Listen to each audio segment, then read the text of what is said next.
We'll now go to a direct vote on the matter of Mr. Ryder's referral on Rule 17. All those in favor? It is Mr. Ryder's. I'm sorry, Mr. Smack's. Sorry. Mr. Ryder's motion is now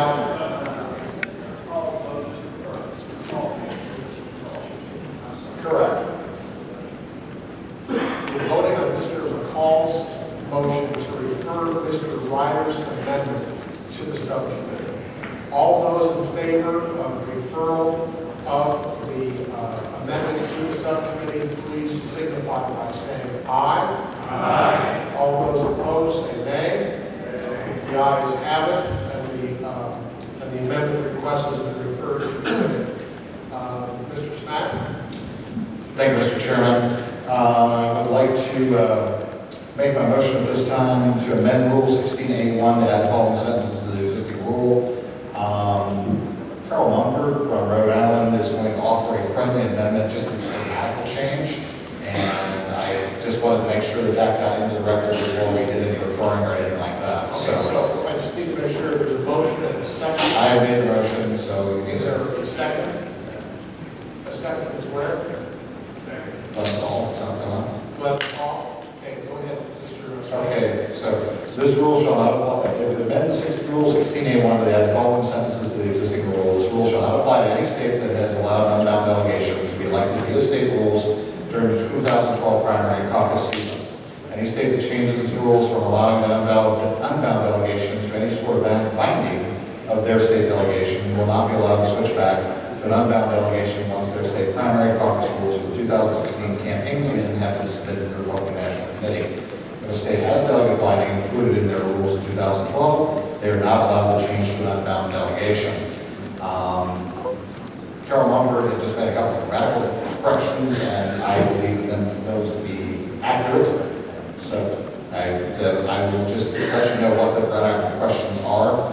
In the second sentence, instead of the word there, it should be the word its, I-T-S, no apostrophe. Are we getting that on the board? I'm trying to go slow. Right there. Right there, you got it. I-T-S. And after the word delegation, there should be a comma.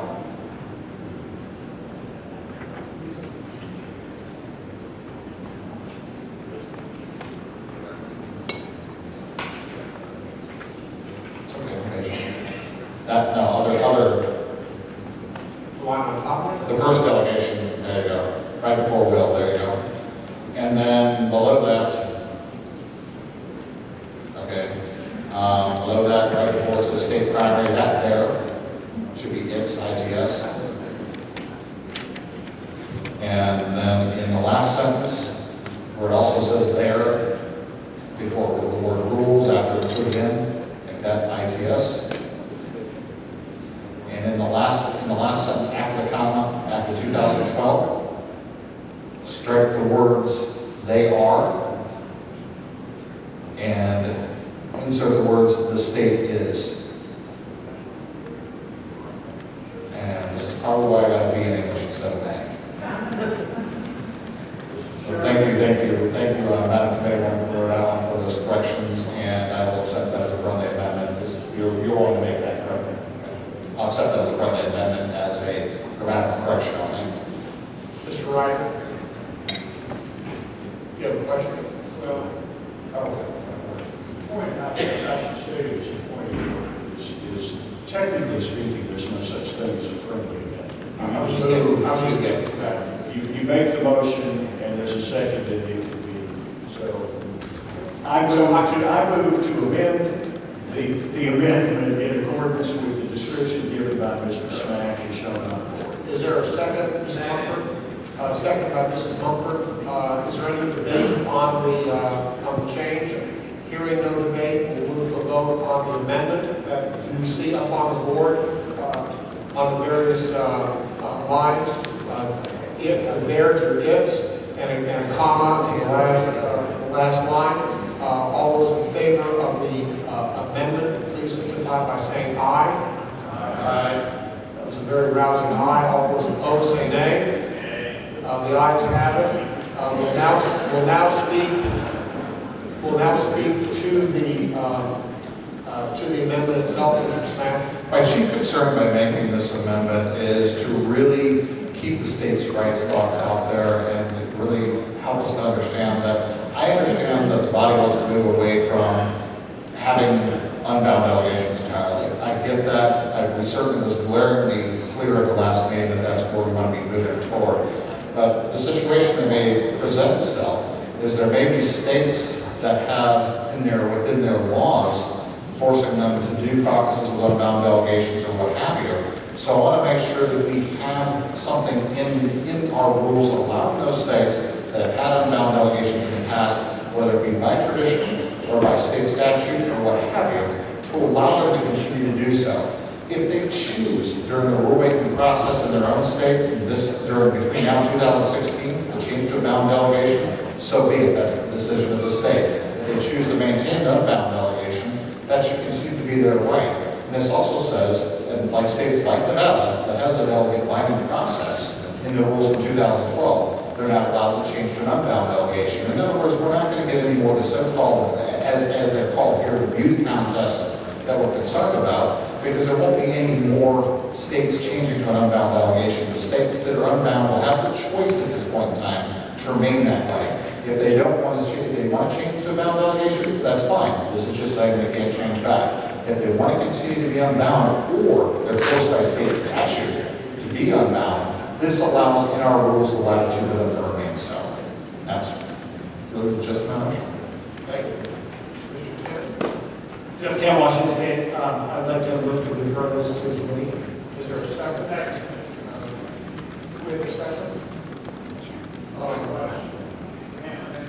That would be Mr. Hammond and Mr. Kent. Go ahead. Yes, I'd like to refer this just like we did the others to a committee. And you know, grassroots isn't just a word. It actually has meaning. If we care about getting the input of the grassroots, all of the grassroots, then we don't want to cut the process. What we need to do is refer this to the committee, let the time that is required take place, and let the process take place, so that we have a chance to gain all of the input we can from the grassroots. I need to ask the member, are you planning to make the same statement? No, absolutely. Okay. This will be different ones? Absolutely. Okay, please proceed. Yes, Brian Gray, proxy from Mark Willis. Again, I'd ask that this committee does not refer this to, the discussion actually should be whether these rules are authentic or valid or not. Again, the inconsistencies of the rules that John Ryder had pointed out, as well as inconsistencies by the manner that they were passed, should be a clear sign to the RNC and this committee that the first order of business should be to address the authenticity of these rules. Thanks. Thank you. Any further discussion or debate? Mr. Chairman, Jeff Johnson, committee man from Minnesota, and I was standing up to speak to the substance, so I know I'm not going to win this, but since I'm here, I'm going to give you my view on the motion to refer anyway, and don't support it. And it's really simple. I think Morton essentially stated it. If we know that this is the right thing to do, and this one is, and I was actually in favor of all three of these, then we should just do it. Because being somebody who's been in the legislature, I know what happens once you put together an omnibus bill.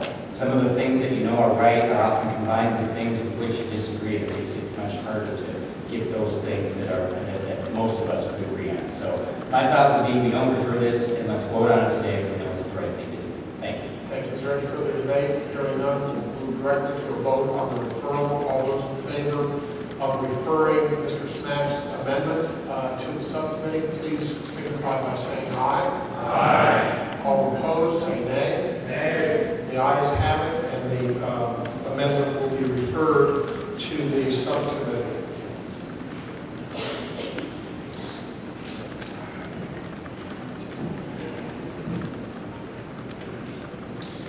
As many of you know, well, let me just, before I go on to further business, are there any other amendments on the Rule 12 amendments that want to be made at this time?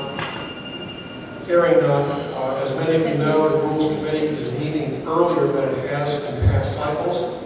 In doing so, we have a great opportunity to discuss rule issues before the beginning of the regular rule amendment procedure allowed in Rule 10A1. a letter I sent to Rules Committee members prior to the meeting, I mentioned that we would hold an informal discussion and begin what will be a well-thought-out rule amendment process. This discussion is the first step in that end, and it makes sense to convene an informal session, just as the committee has done from time to time in the past, since it allows members to speak freely without the confines of formal meeting procedure.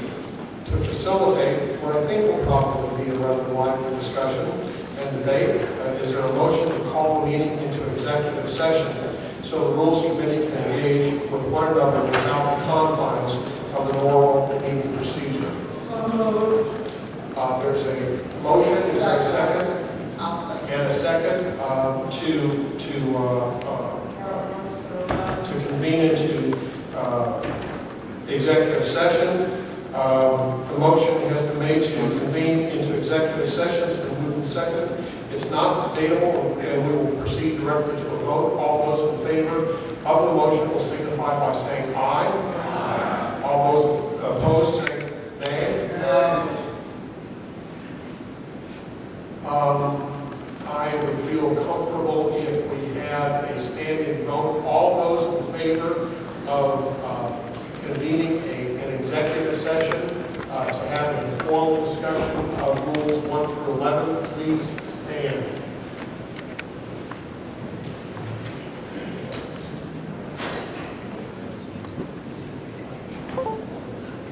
Thank you. All those opposed to convening a special session, please stand.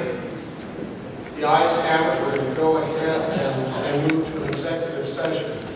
Once the informal discussion concludes, we'll reconvene in a formal session and conduct the meeting business of the Rules Committee. At this time, I ask that all Rules Committee staff, all Rules Committee members and staff remain in the meeting room. And I ask everyone else, all guests, all other members of the RNC, all press, to leave the room, and the council's office will make sure that they're handling the doors. I'm going to turn the meeting over to our vice chair, who will